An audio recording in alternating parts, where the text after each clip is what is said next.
I see.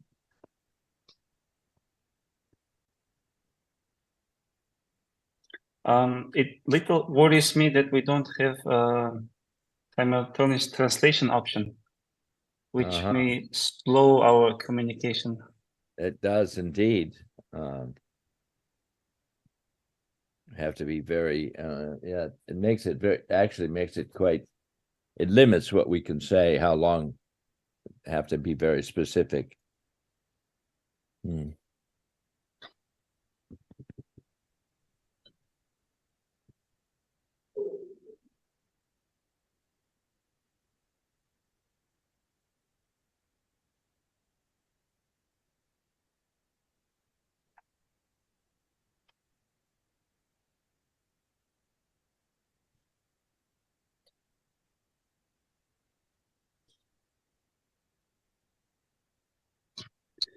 So we have 60 people registered to this conference seminar. It's widely distributed. I counted like 10 or so institutions.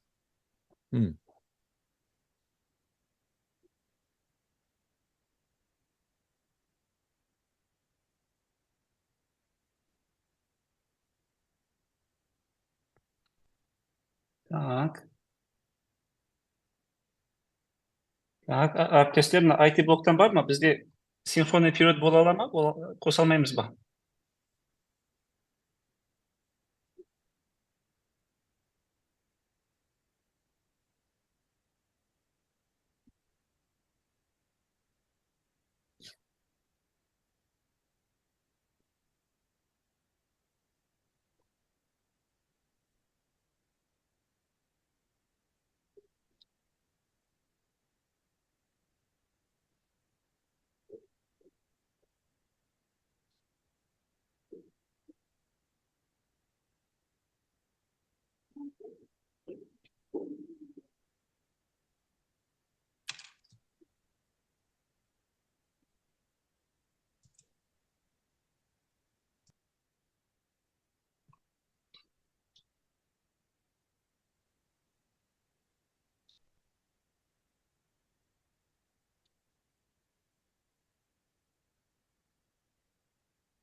Жанболат мырза, саламатсыз ба? Сәлеметсіздер, қайырлы күн. Қайырлы кеш. Сіздің опытыңыз бар ма? Бізде синхрон перевод қосылмаған сияқты. Оны қазір қоса аламыз ба? Zoom'дағы өзінің каналында болады қосымша ақша төлеп алынатын. Егер ондай емес болса, онда қиынна, мысалы төменде record reactions деп тұр ғой, сондай жерде де бір опция болуға тиісті.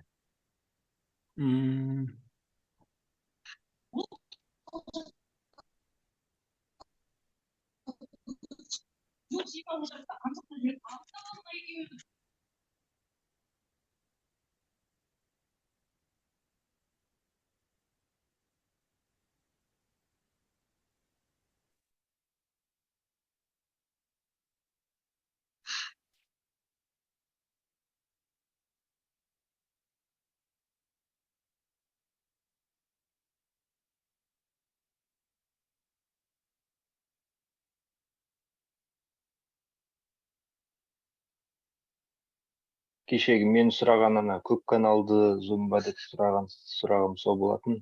Мынада жоқ сияқты қателеспесем. Ол каналды тек қана создать еткенде ғана істеуге болады, иә? Қазір істей алмайды, по-моему, иә? Қазір қиында оны опция әртүрлі сатылатын нелер бар ғой, пакеттер, солардың ішінде болады. Енді бұлай жасай береміз. ана кісі сөйлеп, одан кейін Последовательный, да? Иә. Біраз ұзақтау болады енді, иә?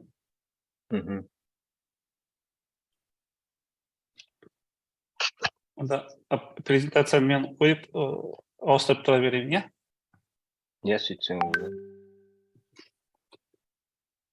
So, Professor Heinemann, it seems we're going to do it Recording in progress. not simultaneous translation, but consecutive. Okay. We may go slide by slide, probably.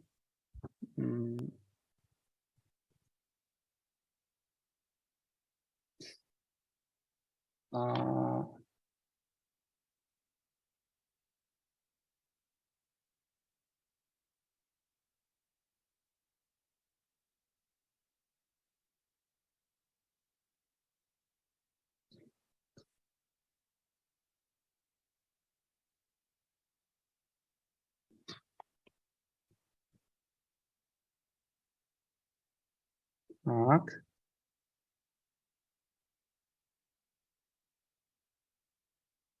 Бір минут қалды, онда мен жайлап слайдтарды қоса берейін.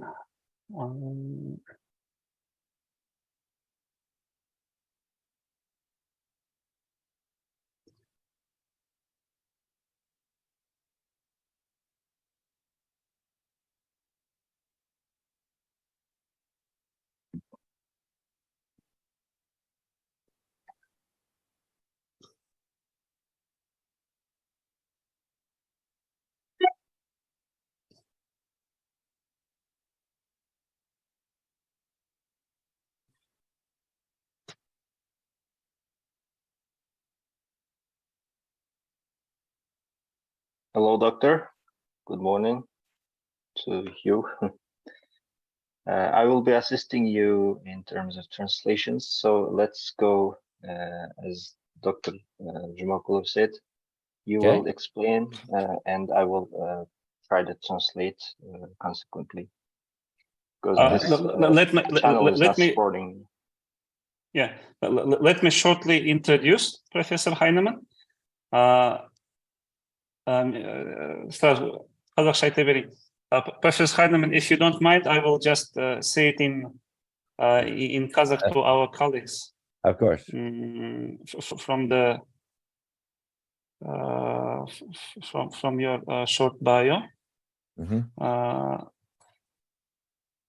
Құрметті әріптестер, біздің бүгін спикеріміз бізде осындай қызпу семинар сериясы деп айтамыз. Біраз қызық адамдарды шақыруға тырысамыз. Осы біздің білім саламызға пайдасы келетін адамдарды. Бүгінгі спикеріміз профессор Heinemann, салыстырмалы зерттеу саласының маманы. Чикаго университетінің 1976 жылы бітірген. Всемирный банк бар ғой, дүниежүзілік банкта. Сол жерде 22 жыл жұмыс атқарған. 76-84 жылдарда біраз мемлекеттерге білім саласын дамыту бойынша кеңестер берген. 84-89 жылдары сыртқы кеңесші болған дүниежүзілік банкта.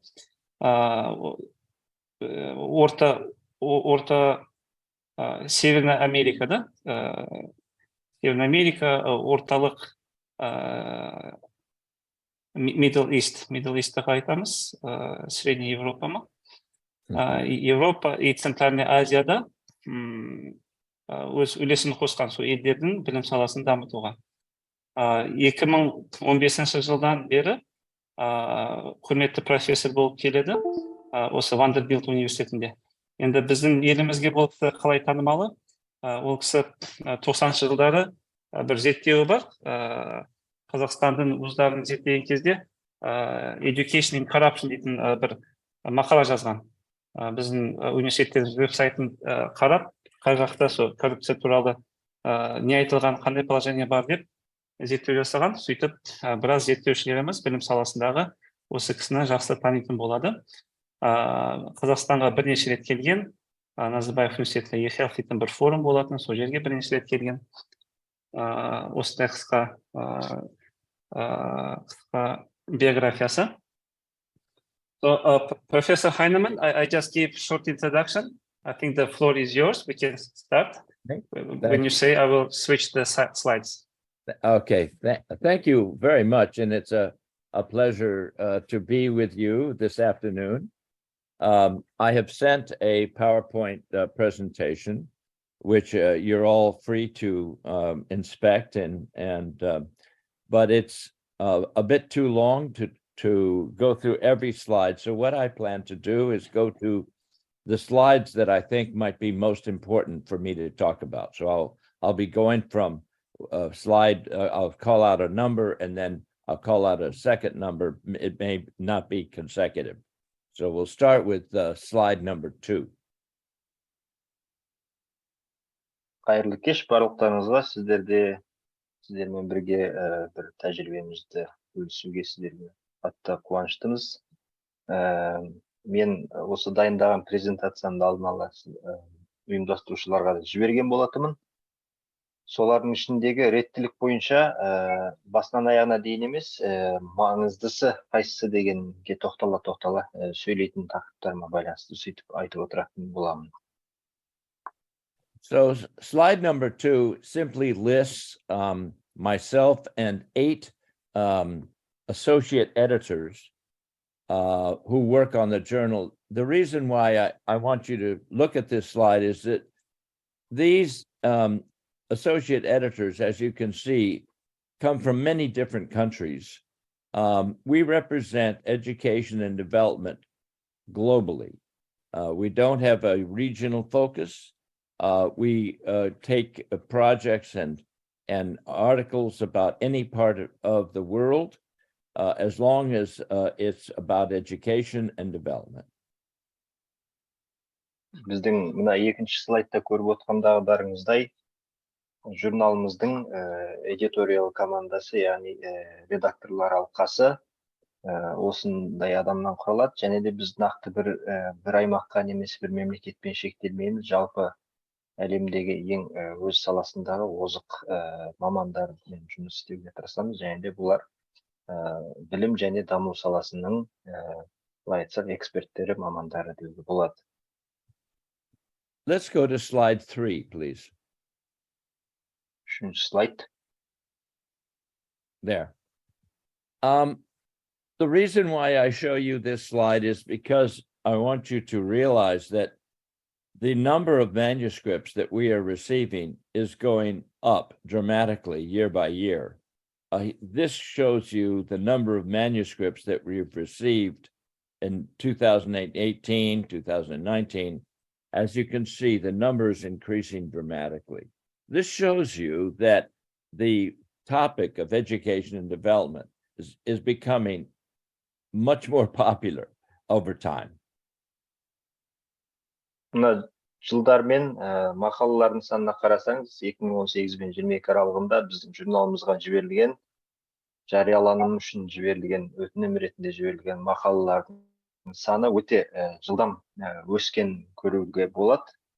Бұл бізге білім саласының дамуы, білім дамуының өте маңызды болып бара жатқандығын, күннен күнге өзектілігінің күшейіп бара жатқандығының бір көрсеткіш ретінде қабылдасақ та болады. So I'm going to show you the next 3 slides in close sequence. Let's go to slide 4, please. Келесі 3 слайдты бір мәселе төңірегінде айтатын болам. So this shows you, slide 4 shows you the special issues that we have published in the past. Now go to slide 5. Next one. This shows you the essays and editorials that we have published. And slide 6, please. This shows you the seminars and webinars that we have sponsored. And on this slide, on slide 6, please take a note, a link to the guide for authors. any of you who are interested in submitting a manuscript should go there first.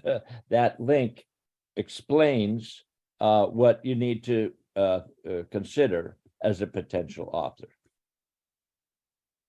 4-5 слайдтарда көрсетілгендегідей біздің журналымызда шыққан тақырыптар, мақалалар, одан кейін мына жерде біз ұйымдастырған, мұрындық болып ұйымдастырған семинарлар мен вебинарлардың атаулары. Және де бірінші сілтемеге қарасаңыздар, сол жерде мақаланың авторларын қалай журналға мақаласын тіркеуге арналған нұсқаулықтар көрсетілген. Сол нұсқаулық бойынша авторлар барлық шектеулер мен регламенттерді таныс бола алады осы жерден. So let's now go to slide 7, please. 7-ші слайдқа өтіп жатырмыз. So these are new issues, special issues that we are working on right now. We will be publishing 5 special, in addition to our normal manuscripts, we will be publishing about 5 special issues per year. And this is a list of those special issues on which we are working right now. Біз әдеттегі қалыпты мақалалардың тұсында арнайы шығарылымдар, арнайы номерлер жариялап отырамыз журналымызда. Жылына 5 арнайы номер жариялаймыз. Мыналар сол арнайы номерлердің тақырыптары. Let's go to the next number 8, slide 8, please. Yes. So I show you this because it shows you that this is the time it takes for articles to go through the process of being considered. We reject a very high percent without sending them to reviewers, almost 80%. Now, this is the reason why this is the case is because many of those submitting manuscripts don't read the rules of what we're interested in and what we're not interested in. And we're going to talk about those rules in just a minute, in a few minutes. Мына төменгі статистикаға қарасаңыздар, бізге келген мақалалардың 80%-на жуығы кері қайтарылады. Біз оны редакторларға жіберместен кері қайтарамыз. Оның ең басты себебі біздің журналымыздың негізгі бағыттары мен талаптарын оқымай мақала жібереді авторлар. Сол қателіктен болып 80%-ға жуығы немесе сол аралықтағы журналдар кері қайтарылады. Let's go to the next slide, please. This shows you the editorial speed. The orange block to the left shows you that many of the articles are rejected right away. That's called desk rejection. Those mostly are rejected because they're not in the scope of what we're interested in. Then the next 2 shows you the amount of time before the first review. And then the light blue one is the amount of time before an article goes through the second review and is published. Мына жерде 3 колонна бар. Сарысында бірден қабылданған мақалалардың саны, және бізде бұлар жыл сайын азайып келе жатыр. Екіншісі бір рет редакциядан өтіп барып қабылданған мақалалар көк түсте белгіленген, және де ақ көк түсте белгіленген мақалалар, олар 2 реткі түзетуден кейін барып қабылданған мақалалардың процентажы. Thank you. Let's go to the next slide, please. So this shows you how do manuscripts go through the system. They all come to the editor-in-chief first. That's me.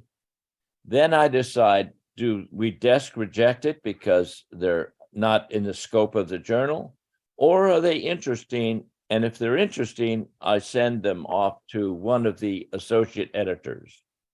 That associate editor may decide to desk reject it or to decide to have it reviewed. If the associate editor has it reviewed, then it goes to reviewers.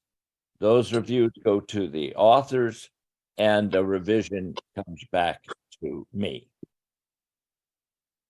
Мына жерде біздің негізгі журналдың қабылдану процесі көрсетілген. Бас редактор ретінде алғаш мақалалар маған келіп түседі. Одан кейін сол мақалаларды немесе қолжазбаларды мен қабылдаймын, немесе кері қайтарамын. Немесе басқа 8 біздің серіктес редакторларымызға жібереміз. Олардың бір қарауынан өткеннен кейін болады деген шешім жариялауға татитын мақалалар деген сияқты шешімдер шығарылатын болса, қайтадан қарап, оны редакциялау немесе рецензиялау процесіне ары қарай өткізеді. Солай негізгі жұмыс істеу схемасы осылай. Thank you. Let's go to the next slide, please.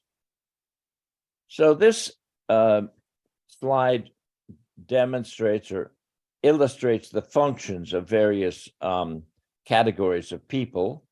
The reviewers, they donate their time. They're not paid. So we thank them and we appreciate them, but they give their time out of professional kindness and to the time they take to review manuscripts. There's also a place where you can go if you want to be a reviewer. You can sign up to be a reviewer. I give you the access to the website right there. In some cases, if you put your name in and what you're interested in, we may call on you. Thirdly, we have a whole list of advisors from all over the world who help guide us in terms of policies, and they review articles themselves, and they guide me on the directions for the journal. So. Мына жерде 3 түрлі мәселе. Біріншісі, біздің журналымызға келіп түскен мақалалар мен жазбаларды рецензиялайтын тұлғалар, ва біз ақша төлемейміз. Олар жасаған жұмыс үшін ақша алмайды. Және де өздерінің профессионал қабілеттерін, профессионализмін бізге былай айтқан кезде сыйлайды. Сондықтан біріншіден өте көп рахмет айтамын ол кісілерге, және де барлық рецензенттер бізде солай жұмыс істейді. Ал екінші нүктеде, екінші пунктта қарайтын болсақ, сіздердің кез келгендеріңіз осы сілтемеге басу арқылы рецензия жасайтын рецензент бола аласыздар, редактор бола аласыздар.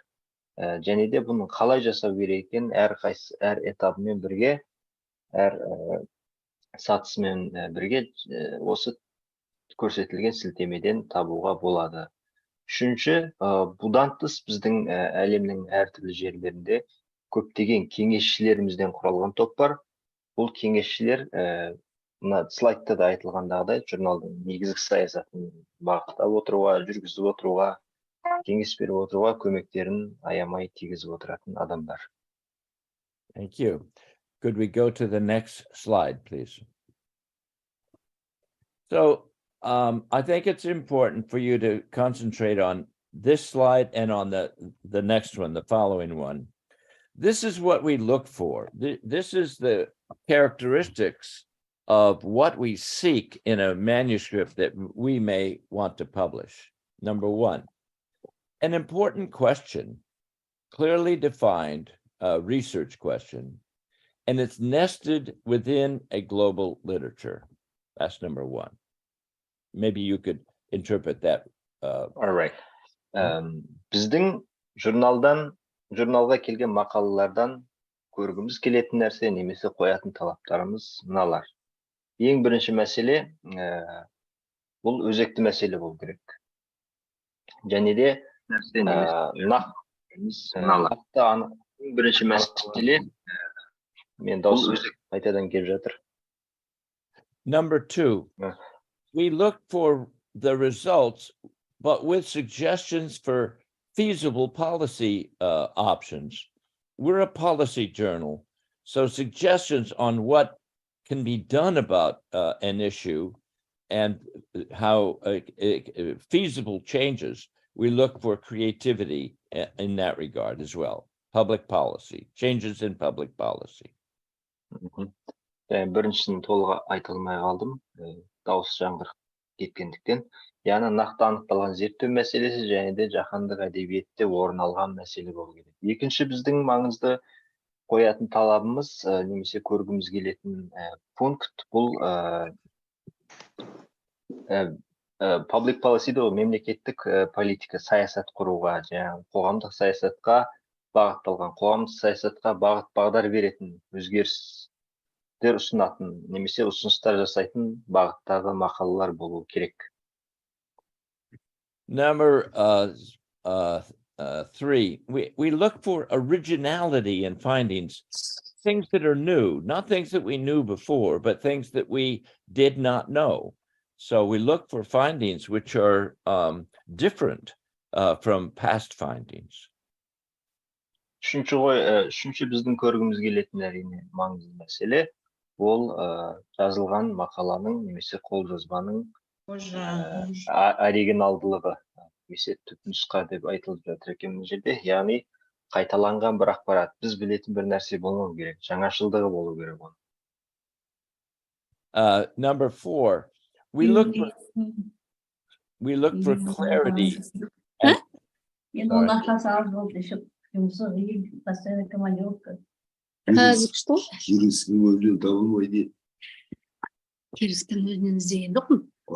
қасына мектепті сұрағам деді. Микрофондарыңыз жабасыздар ма? Айжан деген қолданушы. Почтан ұрыс кеткен ғой.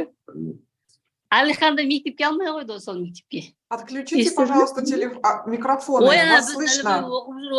Организатор сұрады ғой. Организатор да? Звуктарын. Please, organizer, help us to close the microphones of listeners. Sorry, is there? Should I do something differently? What is the suggestion? No. I'm telling to Mr. Jumakulov. To help us to close the microphones. I see. Oh, okay. May I continue? Yeah, sure. Okay. So the next item is that we look for clarity and simplicity in the language. And the reason why I mention this is because many people in universities want to impress the reader with very big words, words that are very unusual, and it's hard to understand. We look for simplicity. We look for an explanation of research which anyone can understand. The taxi cab driver, the person on the street, the mother with children. In other words, very simple language. Біз кейбір адамдарда мынандай болады дейді. Жаңағы қатты әсер қалдыру үшін, таң қалдыру үшін мақаласында өте күрделі сөздер, күрделі сөйлемдер, ұзақ сөйлемдер қолданады.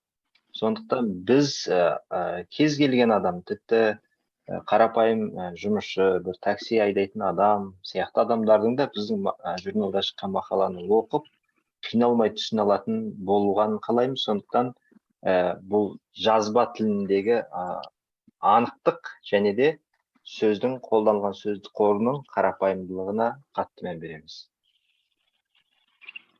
The next item, we are a social science journal, meaning we base our manuscript on any of the major social sciences: sociology, economics, anthropology, political science, history, and international development. In other words, we're not limited into a small discipline, but we use all of them.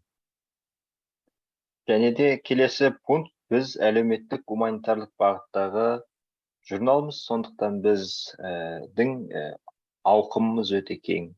Теологиядан бастап саясаттануға, әлеуметтанудан, антропологияға және де басқа да әлеуметтік гуманитарлық бағыттағы ғылым салаларының тақырыптарын қабылдаймыз. And the last one is the fact that we are interested in education and development in any part of the world. That includes OECD countries, my own country, the United States, Britain, Japan. So we publish articles wherever there's a new issue of education and development. We're not limited to countries which borrow from the World Bank or middle income or low income countries, anywhere in the world. Және де бесінші біздің көргіміз келетін талап экономикалық жағдайының жоғары төменді немесе орташа болуына қарамастан, ондай критерий қоймастан, әлемнің кез келген түкпір-түкпіріндегі елдердің ғалымдармен жұмыс жасай береміз. So let's go to the next slide, please. Now, this is what we don't want. And so we try to be clear. Please pay attention, because many of the manuscripts which we reject quickly are because they have not read this slide. So let me just list them for you. We are not interested in narrow topics like a new math curricula, or a new way of raising children, specific new technologies, or learning theories, or based on research methods. We're interested in broader topics involving education policy. Жаңа біз нені көргіміз келетінін айттық. Енді біз осы жазбаларда, қолжазбаларда, мақалаларда нені көргіміз келмейтінін айтамыз. Мына жерде ең басты бірінші мәселеміз ол өте тар, аясы тар тақырыптарды біз мақаламызда көргіміз келмейді. Математикалық оқу бағдарламалары деген сияқты, жаңадан шығарылған деген сияқты. Немесе баланы тәрбиелеудің, өсірудің психологиялық жаңа қырлары, жаңа технологиялар, оқытудың теориялары дегенге ұқсас өте тар тақырыптарға біз арналған мақаланы қабылдай алмаймыз. Біздің көргіміз келетін тақырыптар кең ауқымды болу керек. We are not interested in topics unless they're justified as being representative of an important problem. So just a question is not good enough. It has to be a question that is relevant to a larger problem. Келесі бір мәселе тақырыптарымыз, яғни мақалалардың тақырыптары өте маңызды бір мәселенің бөлшегі ретінде анықталмаған, белгіленбеген тақырып болмау керек. Біз нақты бір тақырыптың, нақты бір мәселенің шешіміне бағытталған тақырыптарды көргіміз келеді. The next issue is very important. It is, we're not interested in studies that focus only on one place, only on the place where the data derive. For example, if you were to do a study of financing in primary education in one school in Almaty, we would want to know not only about that school, but about why that's relevant to people who are worried about financing primary education in other parts of the world. So you have to connect it to a much larger problem, an issue that's either regional or global. Және де біздің көргіміз келмейтін мәселенің бірі тек қана бір мәселе, бір кішкентай кейске арналған тақырыптар. Мысал беретін болсақ, түсініктірек болу үшін, Алматыдағы пәленше деген бір бастауыш мектептің қаржыландыру мәселесі деген мақала болса, ол бізге талабымызға, қалауымызға сай келмейді. Оның орнына жалпы қала бойынша, немесе облыс бойынша, немесе мемлекет бойынша бастауыш мектептердің қаржыландыру мәселесі деген кең ауқымды және де саясатқа, яғни сол бастауыш мектептердің саясатына бағыт-бағдар өзгеріс енгізетін бағытта болуы керек. Let me go to the last one, because it's also very important. We are not interested in credo essays. Credo is a Latin word which means I believe. These are personal opinions. They're perfectly appropriate for a journal that publishes editorials. But for a research-based journal, it has to be based on a real question, with a real question mark, and not just based on a personal opinion of the author. Және соңғы мәселе кредо, яғни кредо эсселерін қабылдамаймыз. Кредо эссесінен меңзеп отырғанымыз кейбір мақалаларда мен осылай сенемін, мен осылай қабылдаймын, я верю в это деген сияқты сипаттағы мақалалар болса жеке адамның пікірі, жеке адамның қабылдауына негізделген, оны біз қабылдай алмаймыз. Thank you. Let's go to the next slide, please. Okay.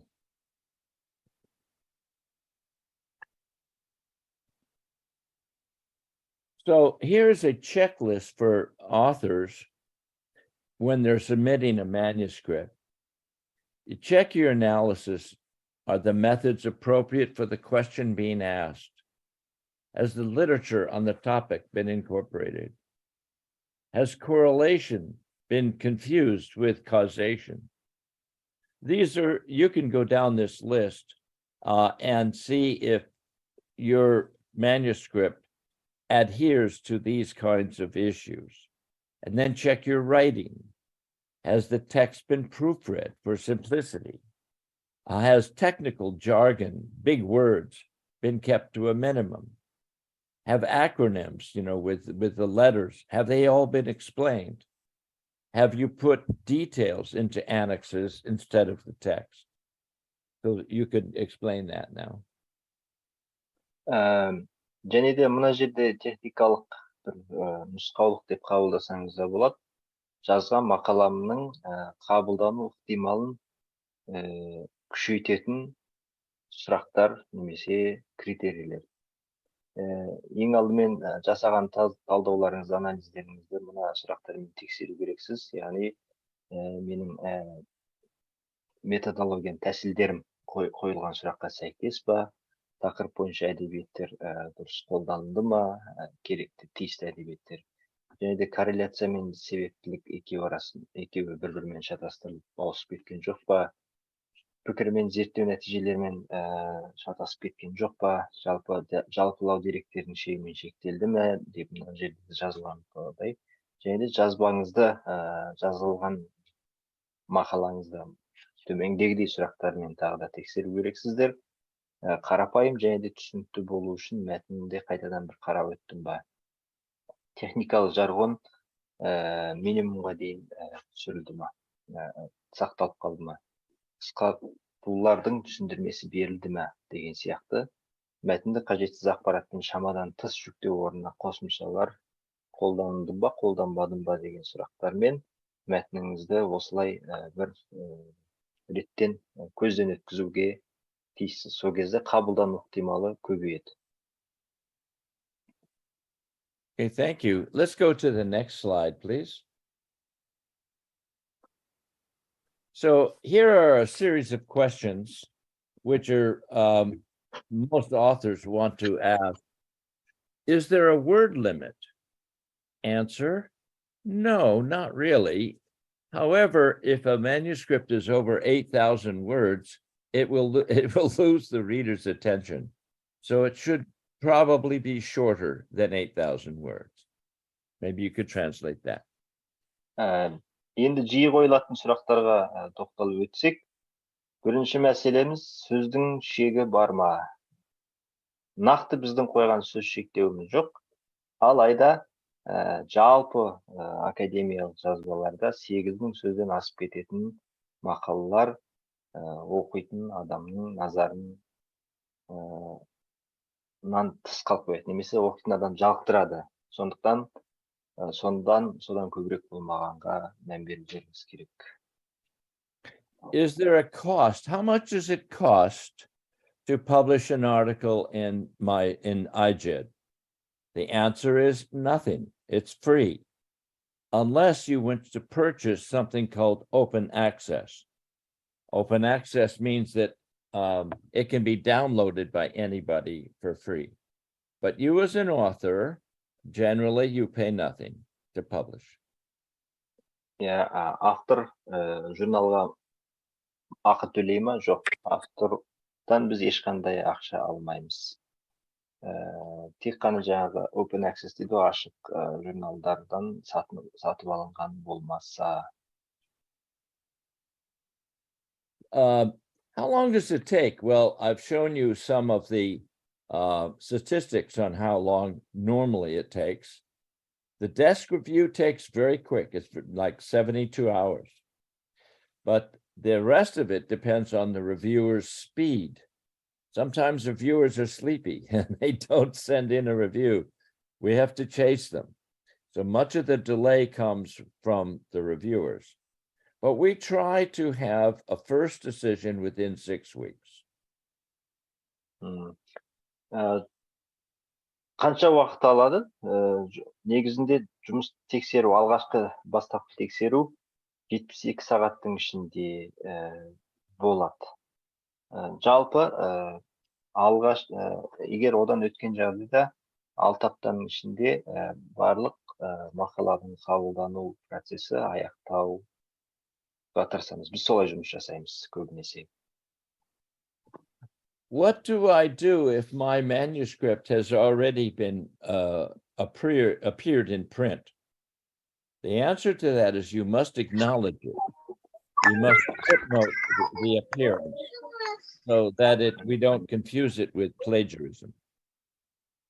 Менің мақалам бұдан бұрын бір қандай да бір конференцияда баяндама ретінде ұсынылған болса, не істеу керек деген сұрақ туындайтын болса, бұны бізге ескертуге керексіздер. Біз плагиатпен шатастырып алмас үшін біз осы мақаланың осындай негізгі бөлігін мен конференцияда баяндама ретінде айтқан болатынмын деп ескертіп айтсаңыз жетеді. Thank you. Let's go to the next slide, please. Are book reviews welcome? The answer is yes, but only on very important books. So you can propose to write a review of a book, and then we will share it among our editors, and the answer will be yes, no, or maybe. Кітап жолулары немесе кітап ревьюлары қабылдана ма? Иә, қабылданады, бірақ та кітап өте маңызды кітап болу керек. Сондай критерийлеріміз бар. Next, what if I submit my article and I get comments from a reviewer, and the reviewer says do A or B or C? Do I have to accept those as rules? The answer to that is no, you do not.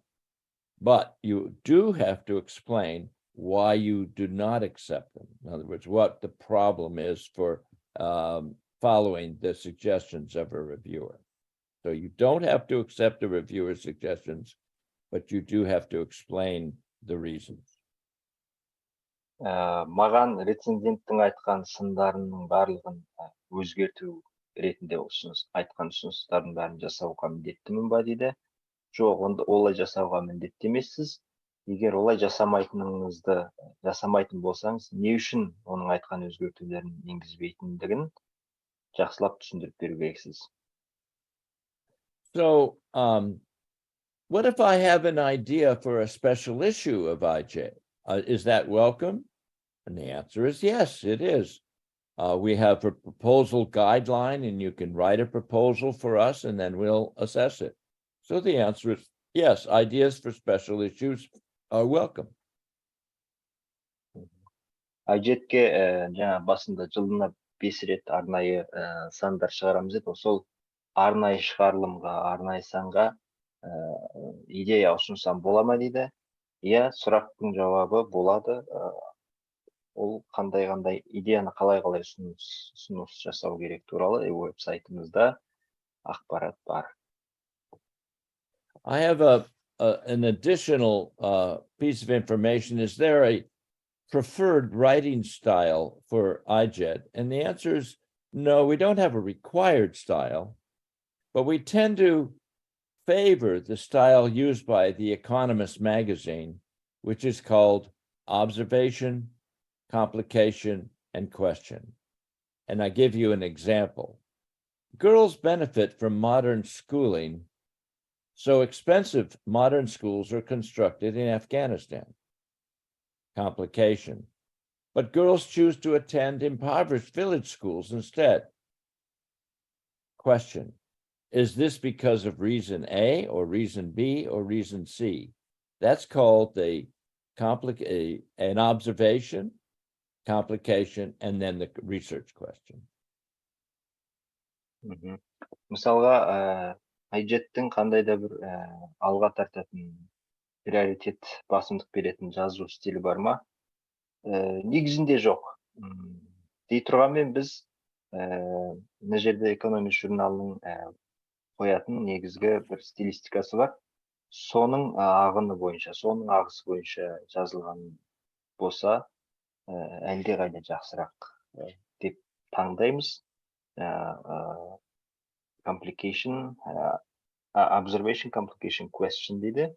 Обсервациялау, немесе бақылау, одан кейін complication, жаңағы қарама-қайшылықтар, және де сұрақ қою деген сияқты бір несі бар. Сол стилде жазылған, мысал беретін болсақ, мына жерде мысалға қыз балалар заманауи мектептердің пайдасын көреді. Бірақ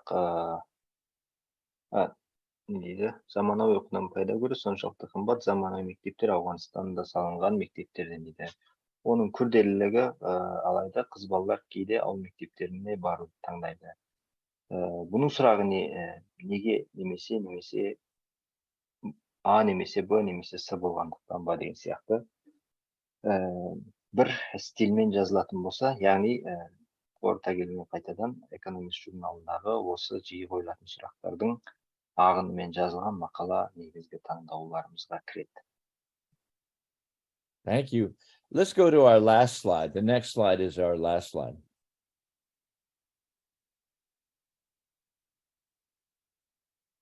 There we are. So in summary, what we hope to accomplish in our journal, there you are. We hope for new ideas, unusual problems, and feasible solutions. We hope for equity.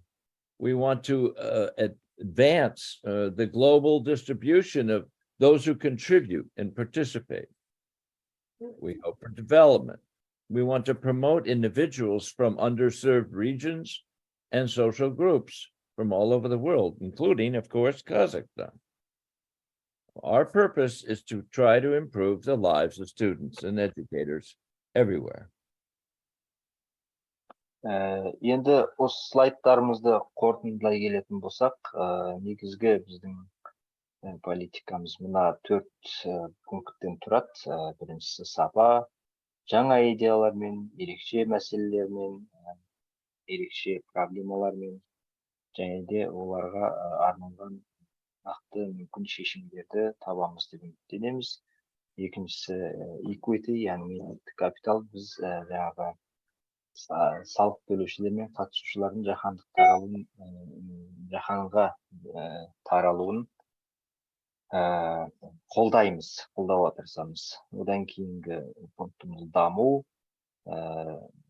аз қамтылған, немесе жағдайы төмен деп айта берсек болатын шығар. Жағдайы төмен аймақтар мен әлеуметтік, сонда жағдайы төмен әлеуметтік топтарды, сондай адамдарды, солардың ішінен шыққан адамдарды дамытуға, оларды қолдауға әрдайым атсалысамыз.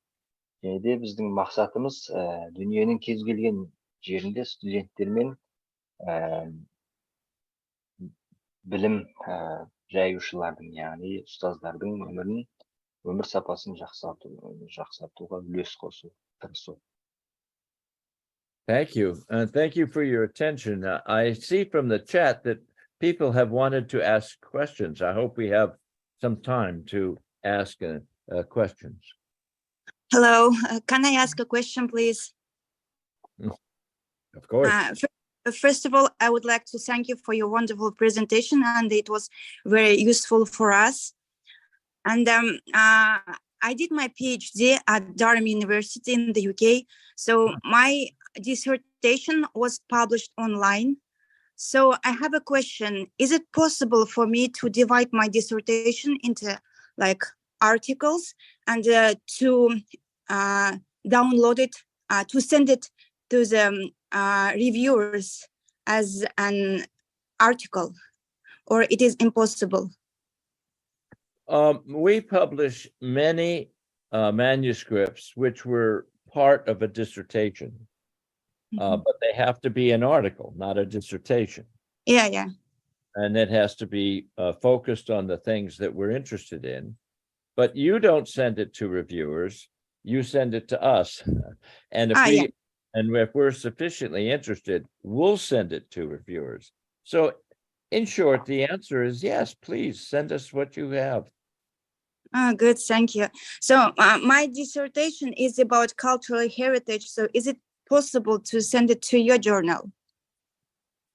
Yes, if it has a genuine research question based on one of the social sciences or like anthropology, it's fine. Yeah, thank you very much for your answer.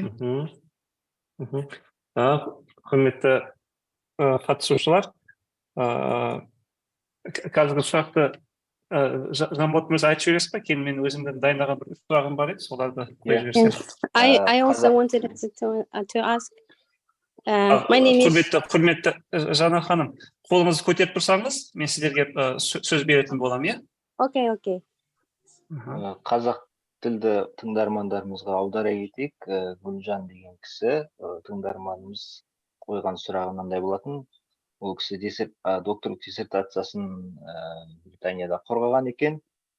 Және де мәдени мұра жөніндегі тақырып, негізгі тақырыбы. Соны кейін әртүрлі мақалаларға бөліп, мақала ретінде соның бөлшектерін жариялай аламын ба журналдарыңызда деп сұрақ қойды. Ол кісі әрине диссертацияны, толық диссертацияларды біз баспаймыз, алайда мақалалар ретінде жіберсеңіз ешқандай шектеу жоқ деп айтты. Жақсы. Professor Heinemann, I have pre-prepared 3 questions. If I may, I will use my moderator priority and ask these questions first. In your previous session, several years ago, you said that if we have articles published in our local journals, we can translate them and send it to your journal. Is it still true? Did I understand it right? If it's published in, let's say it's published in Kazakh, the answer is yes, as long as you acknowledge it, and ask us for permission to republish in English. And so you have to ask that as a question, and we would ask our publisher, Elsevier publishers. Normally they'll say yes. I mean, it's particularly if you're transparent. If you say, this was published in Kazakh or Russian, would you allow me to republish it in English? And the answer will likely be yes. Тағы да бір техникалық сұрақ.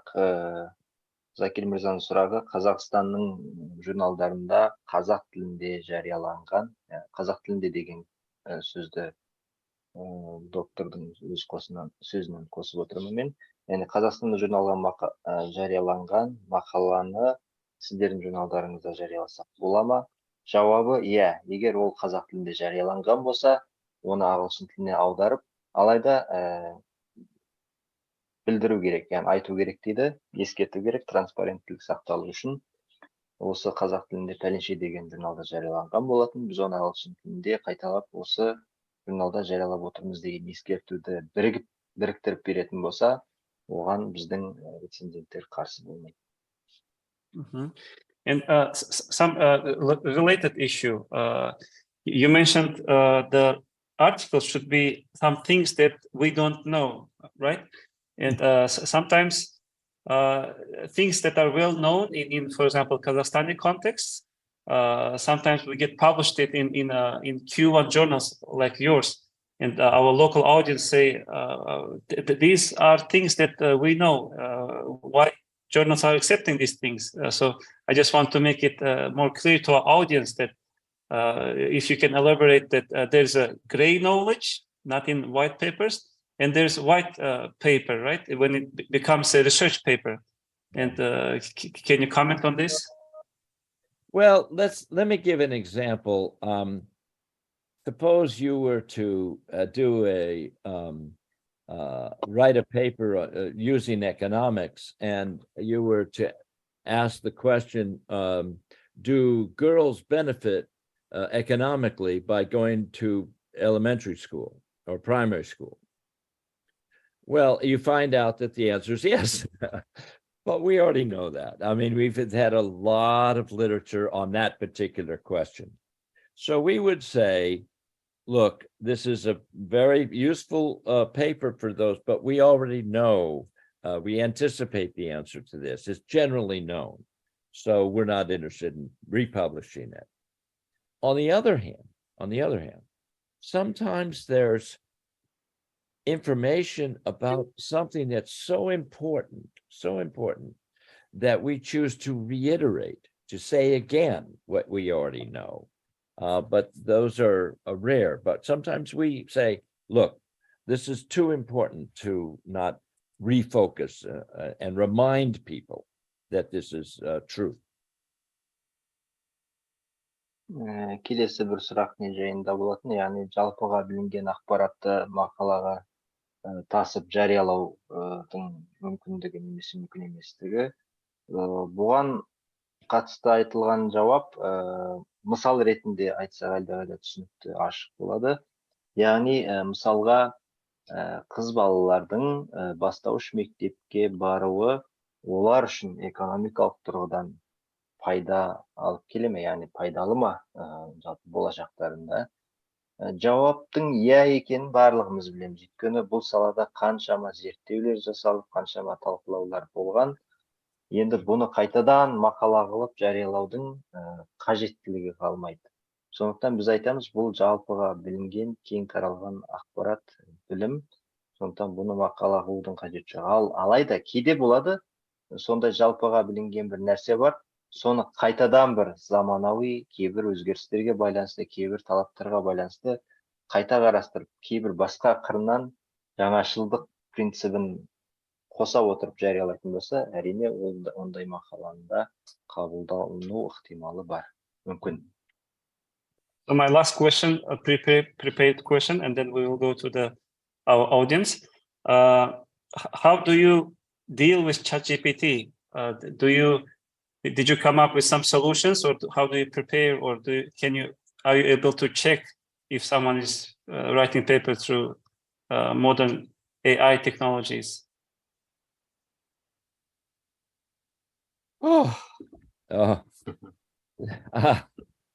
Okay. Look, this is a terribly important question. Let me explain what we have at the moment, but then the dangers of what's coming in the future. First, we have a similarity check. Every manuscript that we receive goes through a machine which tells me which parts of the discussion have appeared before elsewhere, and I can know exactly where it comes from. And when that similarity check is too high, we see if they plagiarized. And if they have plagiarized, then we reject the manuscript on the basis of ethics. Now that's the current technology. Why don't you interpret that, and then I'll talk about AI in the future in a minute.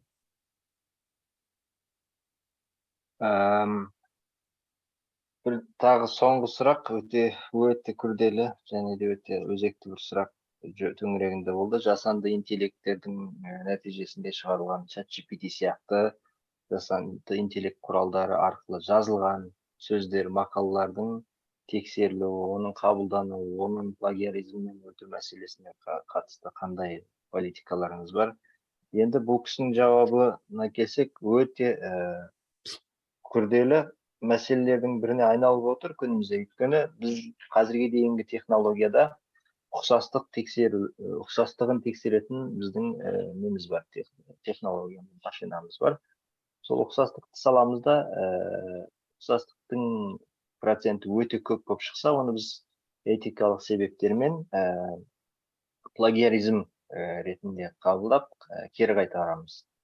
Ал жасанды интеллекттің жазған мәселесі ол одан да оны күрделендіріп отыр. Yes, Doctor, you can continue. Okay. So new technologies of AI challenge our current ways of checking on plagiarism, in part because they write the script themselves, and because we don't know where it has appeared. So the question is, did this manuscript get authored by the author, or did it get authored by a machine? And we are working on finding the answer to that question. It poses great danger. All I want to say to you is that it worries me, it worries us, and it should worry you. There are some solutions, but let me leave those aside for the moment. All I want to say is that this is a danger to academic work globally. Соңғы айтқан сөзін баста айта кетейін. Бұл жасанды интеллекттің генерациясымен жазу академия әлемі үшін, яғни ғылым әлемі үшін өте үлкен қауіп. Бізге де, сізге де, жалпы ғалам әлемге. Сондықтан бұның алдын қалай аламыз, бұны біз қалай тосқауыл боламыз деген нәрсенің сол сұрақтың төңірегінде біз әлі жұмыс істеп жатырмыз. Өйткені тренд, жаңа тренд. Және де ең оның күрделі қылып тұрған жағы, оның плагиаризм болып шықпайды. Себебі генерациясын, яғни жазбасын өз жазады, жасанды интеллект. Алайда ол мәселенің қайда көтерілді, қай жерлерде айтылды, жазылды екендігін біз таба алмаймыз. Өйткені өте үлкен ақпараттардың датасы бар. Қазірге дейін айтарым осы ғана, алайда біз бұл мәселенің төңірегінде өте қатты бас қатырып жұмыс істеп жатқан аймақтарымыздың біреуі. Okay. Other questions? Қанағат мырза, сұрағыңызды қойсаңыз. Қанағат Okay. Асан. Yeah. Okay, nice to meet you. Thank you for your presentation. I wanted to ask about the cost of the publication. You said it's free of charge, but like we heard that it is expensive to publish for Q1 journals. Yeah, what do you say? So you said you have like the subscription policy or like open access or something? Right. Yeah, thank you. So to publish an article as a regular article in our journal is free, costs you nothing. But for the reader, that's different. They have to pay money to download it, unless they subscribe as a part of a library service to our journal, like a normal medical journal or legal journal. So under current subscriptions that they pay, they get it as part of that subscription. But if an author wants to download it, it's not already subscribed, he has to pay. But a lot of articles now are being published in our journal in something called open access. What does that mean? It means that the sponsors of the article, like the agency, like the government or an aid agent, United Nations, World Bank, they pay a fee up front so that anybody can download it free of charge. That's called open access. That's not free.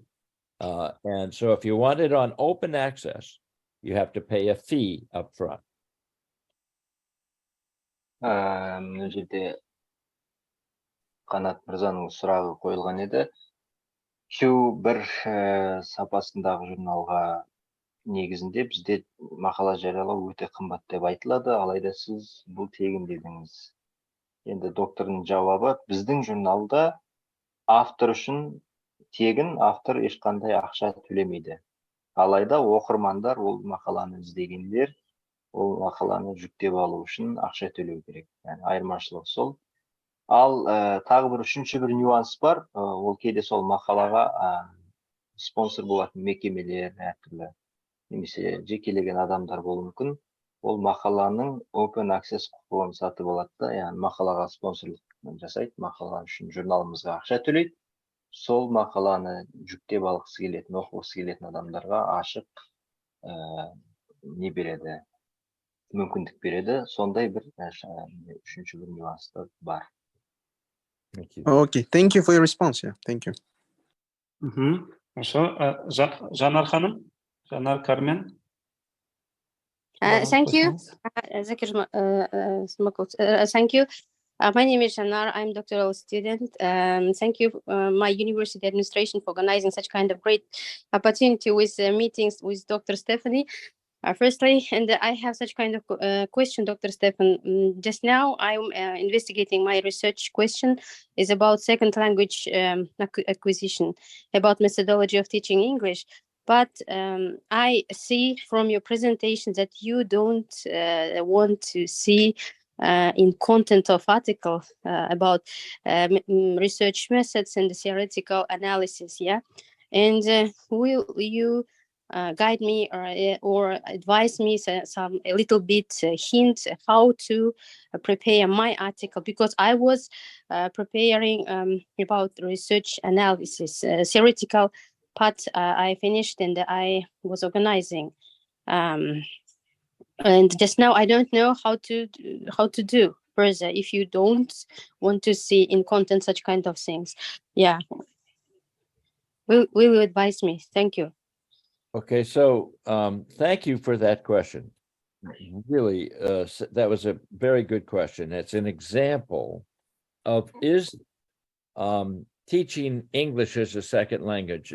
Do you want an article on that in IJED? The answer is probably not. Why? Because it would be appropriate for a more specialized journal. Many journals focus on teaching English as a foreign language, and I would recommend to you send it to them. Unless you had some special finding that was unusual, really unusual, and was relevant for public policy, not just in Kazakhstan, but anywhere. If there was something that was globally interesting in what you're finding, we might be interested. Тағы да бір қызық сұрақ болды. Жанар Карменбаева, докторант, қойған сұрағы. Ол кісінің зерттеу тақырыбы екінші тілді ретінде ағылшын тілін үйретуге қатысты, методологияға қатысты екен. Және де мен мысалға бір лингвист ретінде, педагог ретінде осы методология жөнінде мақала сіздердің журналдарыңызда жариялануға, яғни қабылдамайтындарыңызды айттыңыздар. Мен не істей аламын деген сұрақ еді. Бұл кісінің жауабы, негізінде бұл салаға қатысты басқа осы төңіректе мақала жариялайтын журналдарға жариялауыңызды ұсынар едім. Алайда, мысалға жалпы тек қана жергілікті мәселеде емес, әлемдік деңгейде қоғамдық саясатқа тағы да айта кетейін, қоғамдық саясатқа бағдар беретін, қоғамдық саясатқа әсер ете алатын ерекше бір нәрсе тауып алған болсаңыз, сол тіл үйрету методологиясына қатысты болған күннің өзінде бәрібір біздің журналымыздың негізгі қызықтайтын тақырыптар аясына кіреді. So, Professor Heinemann, what if we say that teaching English or not knowing English by a new generation, it slows down the country's development because they cannot be globalized or get access to knowledge which is widely in English language, and link this teaching method with which if it has some policy implications. Yes, that's getting in the direction that we would want to see. It sounds like you'd be using economic theory or human capital theory to justify the teaching of English by comparison to not teaching English, or by comparison to teaching some other local languages. So that's getting to a policy issue. Yes. Мысал ретінде бір сұрақ қойылған болатын, яғни ағылшын тілін үйретудің қоғамдық саясатқа немесе жаңағы үйренудің жылдамдығы, бәсекеге қабілеттілікке әсері деген сияқты мысал ретінде сондай мақала болса бола ма деді. Иә, болады, өйткені ол тағы да айта кеткеніміздей қоғамдық саясатқа қатысты болғандықтан қабылданады. In general, let me say it simply in one sentence. We are not interested in how to do something. We are interested in why to do something. So that if you have implications for public policy, we're interested. But if just how to do it, here's a better way, then we would ask that your article be sent to a more specialized journal. Бағанадан бергі біздің журналымыздың, арнайы біздің журналға қатысты саясатты басқа қарапайым бір сөйлеммен қорытындылап түйіндейтін болсақ, біз не үшін бір нәрсені, жоқ, не үшін емес, неге, қалай жасалу керек деген мақаланы қабылдамаймыз, не үшін бір мәселе жасалу керек, неге әсері бар, неге бұл осылай болу керек дегенді талқылайтын сондай мақалаларға негізгі басымдық береміз. Анар ханым? Zakir, you might want to just say a few words about the article that you published in our journal about Bolashak program. It was not just about Bolashak. It was about the human capital implications of Bolashak and other programs of scholarships from countries around the world. So it had global implications. That was your article. Yeah, доктор Закирдің өзінің мақаласы бар екен, соны мысал қылып тыңдармандарға айта кетсеңіз дейді. Яғни болашақ бағдарламасының адам капиталына әсері, және болашақ қана емес, басқа да сондай мемлекеттік бағдарламалардың адам капиталына қосатын үлесі туралы мақала болатын. Соны мысал қылып түсіндіріп кетсеңіз ба деп доктор Хайнем айтып жатыр. Жақсы, бір ауыз айтып өтейін. Иә, біз 2013-15 жылдары болашақ бағдарламасын зерттегенбіз. Ол кезде Қазақстанда болашақ программасы қалай еліміздің дамуына үлесін қосып жатыр деп бір зерттедік та, бірақ вывод жасаған кезде бүкіл елге ұсындық. Осындай шетке шығарып оқытатын бағдарламалар елдің дамытуына үлесін қосады деп. Содан бері бір 100-ден астам сілтемелер келді. Білесіздер, Қазақстаннан басқа елдерде өздерінің студенттерін шетелге шығарады, Бразилия болсын, басқа елдер болсын. Дамып жатқан елдер біраздары сол мақаланы пайдалы деп табып, соған сілтеме жасаған болады.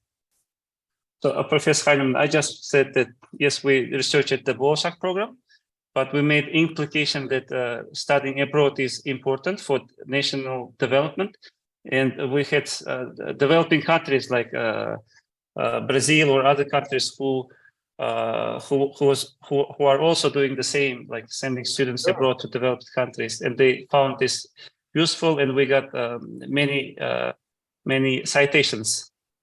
So it's a very good illustrations of why we were interested in your article. Thank you. Anna Hanım. Hello, dear participants. First of all, I want to thank Professor and also organizers for the great webinar. And I'm from Walihanoff University, which is in Kokshetau.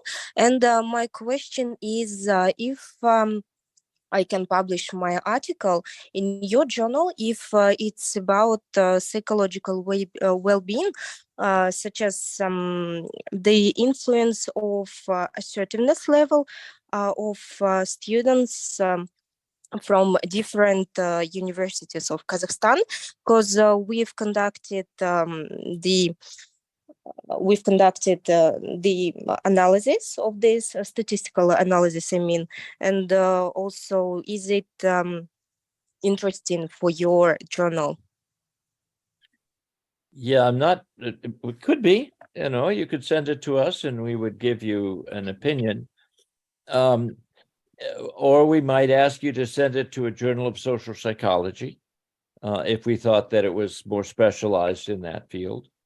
But if you had policy implications from your research based on your findings that we thought were applicable in many parts of the world or in other parts of the world, in addition to Kazakhstan, then we would be much more interested.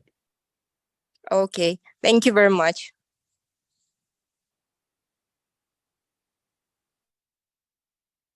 Тағы қоғамдық саясатқа қатысты мәселесі болса, кез келген тақырыптағы журналды мақалаларымыз өтетіндігіне қатысты ескертуін айтып кетті.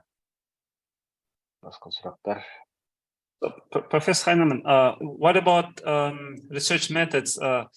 Do you like mostly quantitative, qualitative, narrative, action research? We have two rules. One is that the research method has to be appropriate for the question, because, you know, some people, they don't make that connection. They just think they use a method no matter what the question is. But it's got to be appropriate for getting an answer to the question. That's rule number one. Rule number two is frequently we look for explanations that require more than one research method. Large-scale surveys are only at the top level of generalizability, but finding out why people do what they do often requires interviews and personal experience. So we look for a mixture as well as appropriate connections to the question being asked. Әдіснамаға қатысты сұрақ, сіздер журналдарыңызда көбінесе сандық әдіснама ма, сапалық әдіснама ма, action research деді, тағы да сол сияқты қандай да методологияға басымдық бересіздер ма? Жауабы, бірінші қағидамыз зерттеу сұрағына қолданылған методология әдіснаманың сәйкестігі болу керек. Кейде болады, адамдар басқа бір сұрақ қояды да, оған мүлде сәйкес келмейтін методологиямен мақала жазады, ол болмайды. Сондықтан зерттеу сұрағыңыз бен әдіснамаңыз екеуі бір-біріне сәйкес керек. Екіншіден, жалпы кең ауқымды әдіснаманы біз қабылдаймыз. Мысалы, кейде әртүрлі аралас әдіснамалар болады, бірнеше әдіснаманың біріктіріліп қолданылған мақалалар болады, соларды қабылдай береміз. Yeah, I think we exhausted the questions, so maybe we will make some final comments and we can slowly wrap up. Professor Heinemann, in recent years we have very high interest in publishing in Q1 journals because it's policy issue. Our doctoral students need to publish Q1 to graduate, and especially in social sciences and languages, we are in a challenging situation because I have this perspective that in authoritarian countries you cannot develop social science. So during Soviet times and afterwards, we didn't develop our research in social sciences, and if we don't invest specifically, it's very hard for us. For example, we don't really have the system of research ethics approval. We don't have CT or something in this role, and empirical research is very rare. It's just growing. We're just increasing this. So your thoughts are very useful for us. Let me translate myself and then maybe give you the final word to wrap up. Құрметті әріптестер, мен профессор Heinemannға айтып жатырмын. Бізде осы қоғамдық социальный науки, социально-гуманитарный наукалар енді дамып келе жатыр. Бізде зерттеу этикасы әлі қатты дамымаған, енді Назарбаев университеті бар, енді дамып келе жатыр. Өйтіп бізге кішкентай қиындау эмпирикалық зерттеу жасау, мысалы политикаға қатысты рекомендациялар жасау, мына журналды даму журналы ғой, Education Development даму журналы болғасын, оларға саясатқа біздің рекомендациялар істемесек, именно осы журналға ол қызықты болмайды екен, иә. Біздің өзіміздің педагогика болса, басқа болса, узкий салаларымызға басқа журналға барсақ болады. Бірақ именно мынау журналға осындай дамуға қатысты болу керек. Сол салада біздің біраз өзіміздің методика бойынша дағдыларымызды дамытуымыз керек болады деген ой айтқым келеді.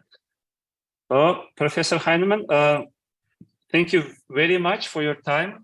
We really enjoyed. I hope we can develop and continue our discussions in the future. And you will have many publications from Kazakhstan, from our authors. So let me say one or two words before we say goodbye. I've been working on education in the former Soviet Union since 1990. Okay, so more than 30 years.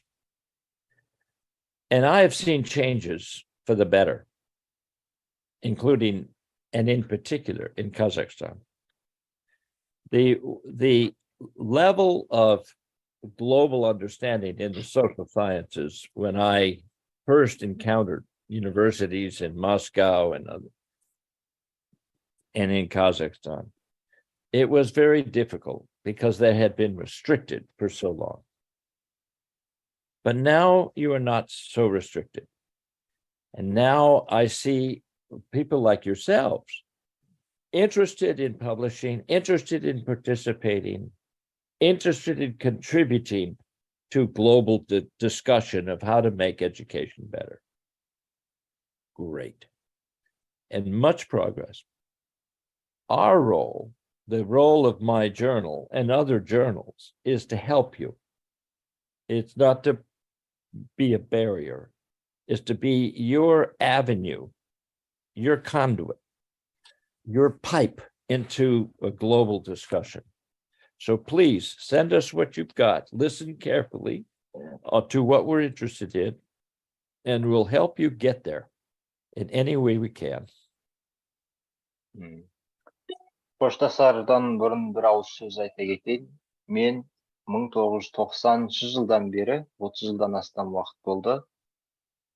Бұрынғы совет елдерінің білім саласы, білім политикасымен, сон білімнің даму мәселесімен айналысып келемін, көріп келемін, таныспын. Көптеген елдерді араладым. Осы аралықта өте үлкен өзгеріс, өте үлкен прогресс жақсы жаққа байқалады. Әсіресе Қазақстанда.